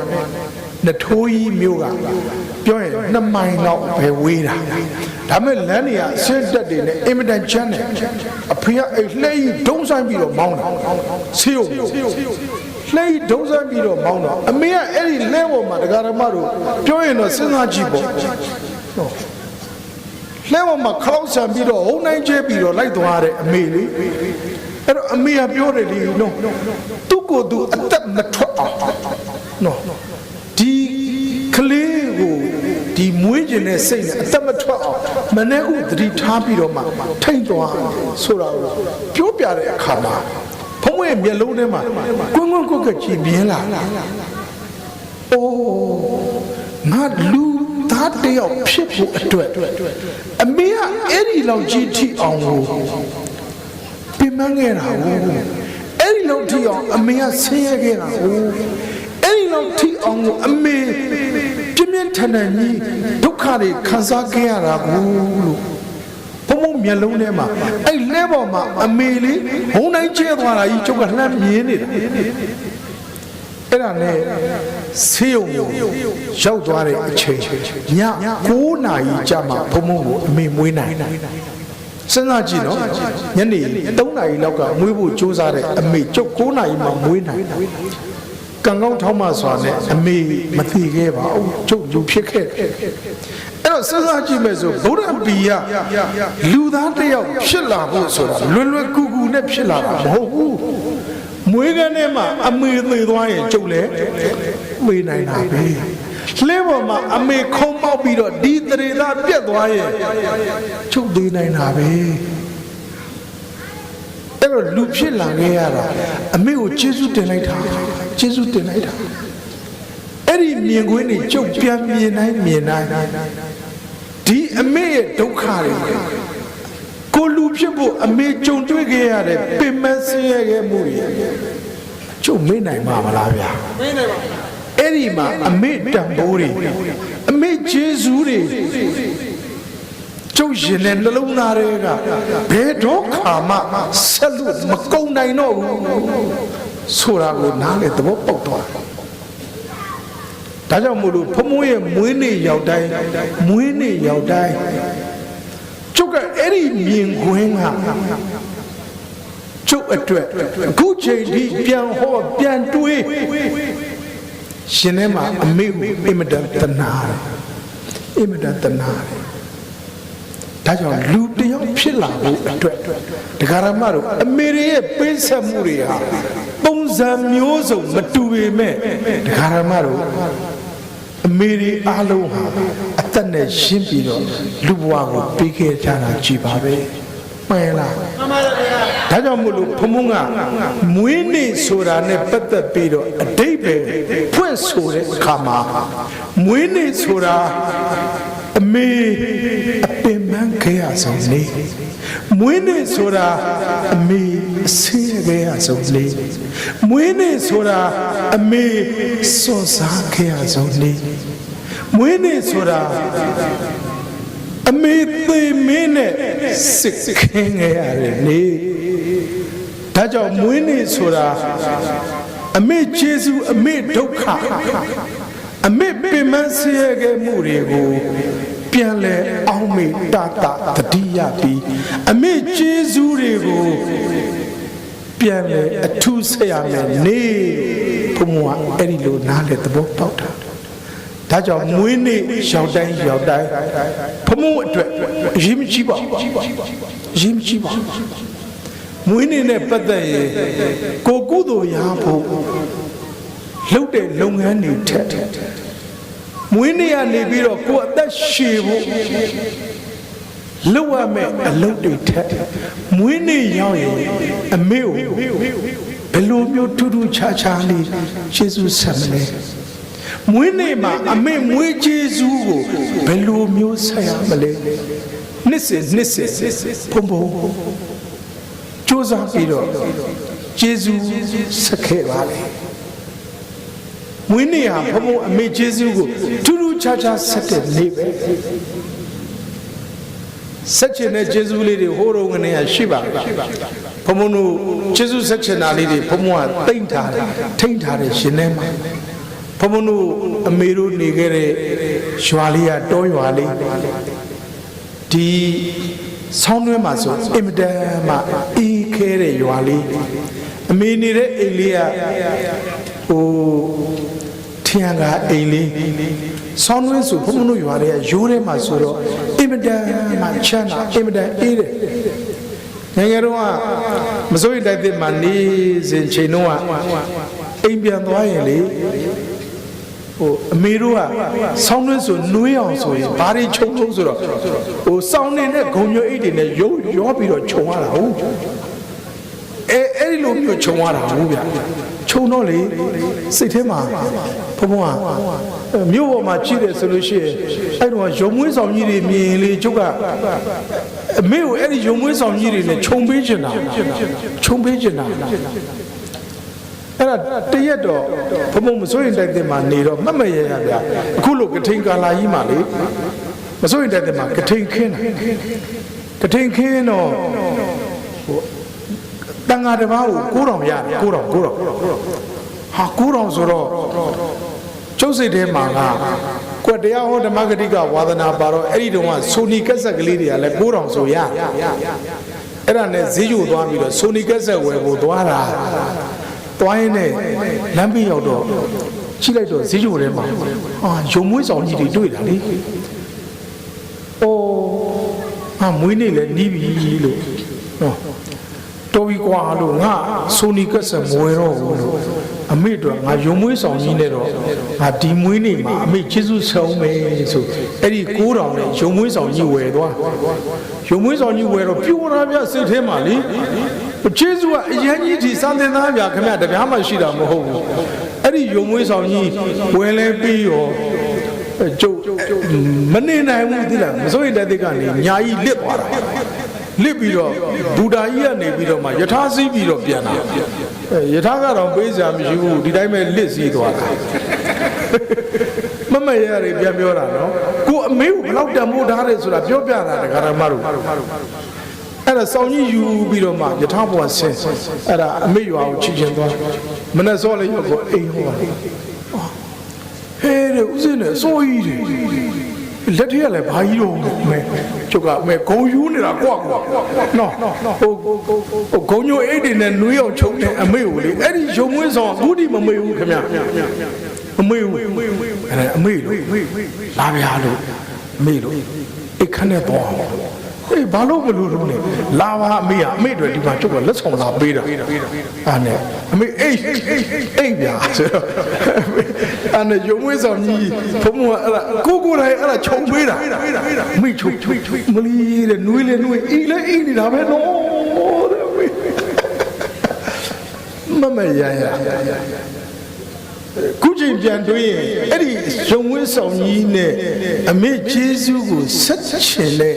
ဆက်လို့တဲ့စိတ်ကတရားဓမ္မတော့မမေ့နိုင်အဲ့ဒီနောက်တော့တရားဓမ္မတို့ဘုံဘုံကတစ်နှစ်ချင်းမွေးနေ့တိုင်းမှာအမေရဲ့မွေးကျေးဇူးတွေကိုအထုတလဲဆက်ဖို့ဘုံဘုံစူးစမ်းဘာလေးလုပ်ပေးခြင်းလဲဆိုတော့အမေကအဲ့ထရံကအိမ်နဲ့ဆိုညကြတိတ်ပြီးတော့မှဟိုအေးတာအဲ့ဒီအေးလို့ပဲအမေကဒီအေးပတ်ပြီးတော့အမေကအဲ့အိမ်ထဲမှာပဲလေဖြတ်အသက်65နှစ်မှာအမေလေဖြတ်သွားတဲ့ခါကျတော့အမေကလုံးဝမေ့သွားတယ်မလေးစီုံကြီးမှာလုံးဝမေ့သွားတယ်ဆံဝင်နေရလည်းပြောတယ်ရှင်မရဲ့တဲ့48နာရီစောင့်ကြည့်ရမှာပဲတဲ့အုံတော့သွေးကြောပေါက်သွားတယ်ဆိုရင်တော့48နာရီတွင်ဆုံးနိုင်ပါလေဟာစဉ်းစားကြည့်ပြီးဘယ်လိုခံစားရမလဲနော်ကိုတန်ဖိုးထားတဲ့ဒီအမေကို48နာရီအတွင်းဆုံးရှုံးခံမယ်ဆိုတော့ဘယ်ဆုံးရှုံးခံနိုင်အဲ့ဒီမှာဘုံဘုံသစ္စာဆိုခဲ့ဘူးတာတွေလည်းပြောပြချင်တယ်နော်ဟိုဘာလေးတွေကိုသစ္စာလေးဆိုပြီးချင်တာဘာလို့ဆိုတော့အမေလို့ထရံကအိမ်လေးနဲ့နေတဲ့အမေကိုလုံခြုံနဲ့နှွေးထွေးတဲ့တိုက်ကလေးတစ်လုံးနဲ့တော့တာကျေးဇူးဆက်ချင်ပါသေးတယ်အမေဤသစ္စာစကားမှန်ကန်မှာကအမေတတိတွေပြန်ရလာပြီးတော့အသက်ရှင်းပါစေအမေအဲ့ဒါအမှန်တရားဘုံနှွေးထွေးတဲ့တိုက်ကလေးတစ်လုံးအမေကိုမွေးနေ့မှာကျေးဇူးဆက်ချင်တဲ့စိတ်နဲ့ပေးခဲ့ချင်ပေးဘူးချင်အဲ့ဒီချိန်တုန်းကစာသင်သားဘဝတပြားမှမလွယ်တဲ့ကိစ္စနောက်အမေကိုတရားဓမ္မတွေဟောပေးပြီးတော့လေကျေးဇူးဆက်ချင်ပါသေးတယ်အမေဆိုသစ္စာဆိုတာကျုပ်သစ္စာတွေပဲစွန့်မလာတော့မသိဘူးတရားဓမ္မတို့48နာရီအတွင်းမှာအမေကသတိတွေပြန်လဲလာ6လကြာအောင်ဘုံဘုံကိုယ်တိုင်ပြုစုယူရကုသမှုနဲ့အခုအမေကပဂရိအကောင်းပြန်ဖြစ်အဲ့တော့မမရရဘုံဘုံအမေကိုနထွေးကြီးမြို့မှာတိုင်းလှလှလေးတုံးဘုံဘုံကိုယ်တိုင်ဆွဲဘုံဘုံကိုယ်တိုင်ဆောက်ပေးပြီးတော့မှအမေကိုဘုံဘုံကျေးဇူးဆက်နိုင်ပါတယ်ပြောချင်တာကဒကာရမတို့မွေးနေ့တိုင်းမှာအမေမွေးကျေးဇူးတွေကိုအောက်မေ့တတတတိယပြီးတော့မှအမေကိုထိတ်ဆုံးမှနေရာပေးစဉ်းစားပြီးတော့မှအမေကျေးဇူးတွေကိုဘုံဘုံအနေနဲ့အထူးတလဲဆက်ခဲ့တဲ့နှစ်တည်ကြည့်ပါပဲမှန်လားဟိဒါကြောင့်မို့လို့ဟိုတခြားလူတွေနဲ့မွေးနေ့ကျင်းပဖို့မတူပါဘူးတခြားသူတွေကတော့မွေးနေ့ကျင်းပရင်ဘယ်လိုကျင်းပကြမွေးနေ့ရှင်ကြီးအဓိကမို့လားမွေးနေ့ရှင်ကြီးအဓိကမွေးနေ့ရှင်ကြီးမွေးနေ့ကျရင်ဝကောင်းစားလာတွေဝတ်မယ်ပြီးတငယ်ချင်းတွေဖိတ်မယ်မွေးနေ့ကြကြီးခွဲမယ်ဘသူအတွက်ပဲလုပ်တော့မွေးနေ့ရှင်အတွက်ပဲလုပ်တာမွေးနေ့ရှင်ကပဲမိဘစီကနေဂယုစိုက်မှုကိုလိုချင်တာမွေးနေ့ရှင်ကပဲတခြားတငယ်ချင်းတွေရဲ့တံပိုးထားမှုကိုလိုချင်တာတကယ်မွေးနေ့ရှင်ကိုယ်တိုင်ကသူ့ကိုလူဖြစ်အောင်မွေးခဲ့တဲ့အမေရဲ့တံပိုးတွေကိုမေ့အမေရဲ့ကျေးဇူးတွေကိုမေ့အဲ့ဒါလေးအဲ့တော့မွေးနေ့ရှင်ကြီးအတွက်ဝိုင်းပြီးတော့ဆုတောင်းပေးကြတယ် Happy birthday to you Happy birthday to you Happy birthday Happy birthday Happy birthday to you မဲဖြောင်းလက်ခုပ်တန်နေကြမှာမွေးနေ့ရှင်ကြီးကပြုံးလို့ပျော်လို့သူ့မွေးထုတ်ပေးခဲ့တဲ့အမေကအဲ့ဒီနေရာမှာနေရာမရရှာဘူးမိဖို့ကြောင့်ထဲမှာမိဖို့တစ်လုံးလုံးနဲ့သူတို့စားဖို့တောက်ဖို့လုပ်ပေးနေရမ မှန်လားဖုံဖုံမွေးနေကြရင်အမေအေးလူကမင်းသမီးသူကမင်းသမီးအမေအေးလူကသူ့ကိုထိတ်ဆုံးမှနေရာပေးထားတာကျုပ်ကနော်ဒီမွေးနေလုပ်တယ်ဆိုတာလဲအမေအေးလူအတွက်ပဲလုပ်ပေးတာအမေအေးလူအတွက်ပဲကုသိုလ်တွေရဖို့လုပ်ပေးတာအမေအေးလူပဲကုသိုလ်တွေများဖို့လုပ်ပေးတာဒါကြောင့်မလို့ဖုံဖုံမွေးနေလာတဲ့သူတွေကဖုံဖုံတဲ့ Happy birthday ဖုံဖုံလို့ဆရာမလို့တချို့လည်း Happy birthday ဖုံဖုံလို့လုပ်ကြတယ်နော်အဲ့တော့ဖုံဖုံကဖုံဖုံမွေးနေကြရင်လို့ဖုံဖုံကိုဆူတောင်းပေးမယ်အစားလို့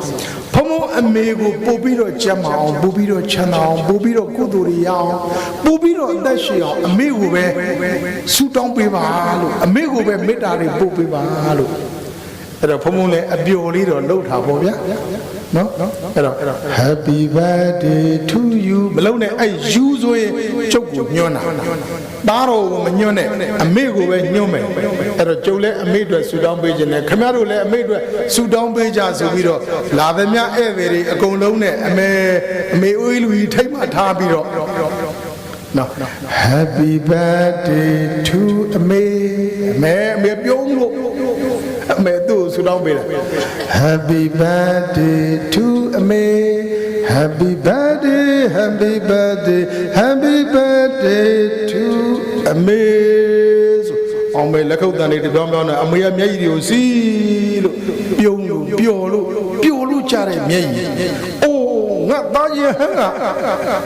အမေကိုသူ့တရားကမတွေ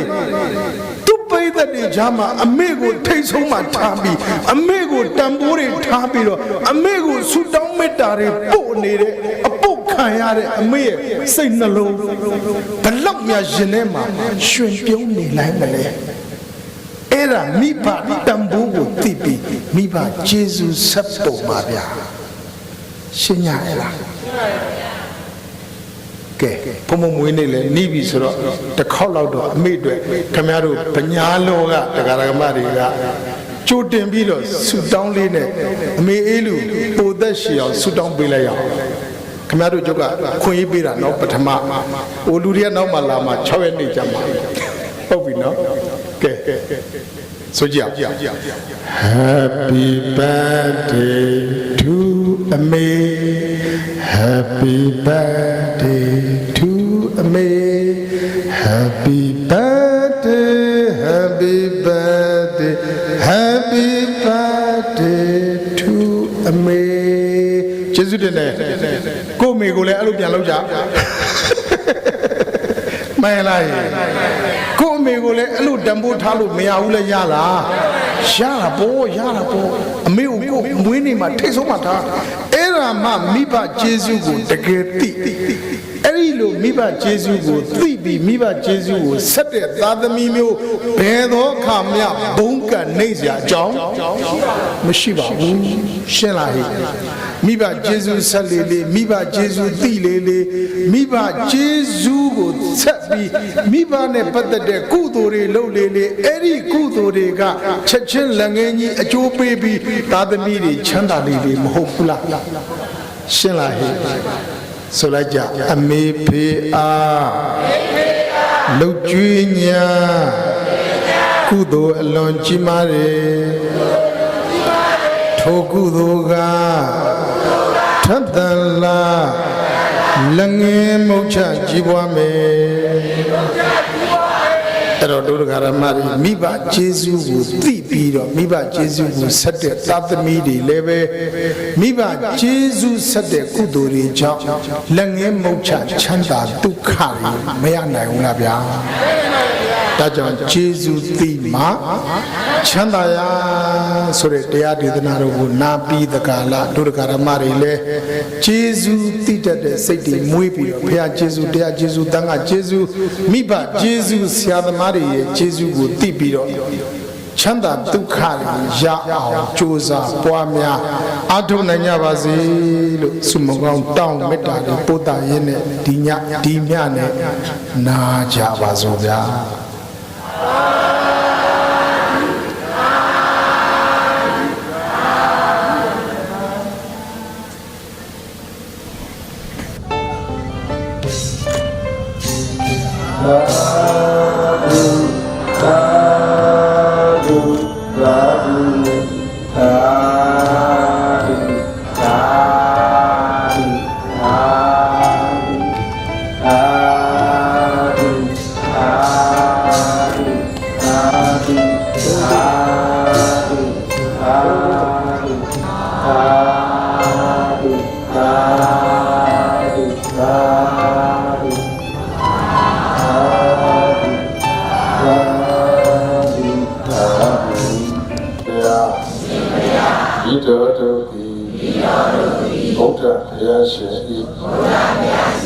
ဆုံးမများကိုအမြဲထာဝရဒုတိယပန်စရယတရားဝဲကြီးကျင့်ပါ၍ဒါနကုသိုလ်သီလကုသိုလ်ဘာဝနာကုသိုလ်ဝိယဝစ္စကုသိုလ်ကုသိုလ်ကောင်းမှုစွစွတို့ကြောင့်ဤတော်တို့သည်ဘယ်နှင့်ပြင်းများစွာရကြပါလိုကုန်၏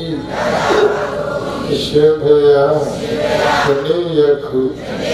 ပြုသည်များဆေယသမစထာရီကုသိုလ်လူလန်းကြောင့်သောအာလုံသောသတ္တဝါဝိနည်းယအပေါင်းတို့အားကုသိုလ်အမြတ်ကုသိုလ်အမြတ်ဒေဝိငါကြပါကုန်၏မြတ်ရကြ၍ဝမ်းမြောက်မှုမောသာဓုခေါ်ကာကုသိုလ်ဤကောင်းကျိုးများကိုချက်ချင်းလည်းငယ်ခံစားနိုင်ကြပါစေသောအမြဲရောကြပါကုန်သောသာဓု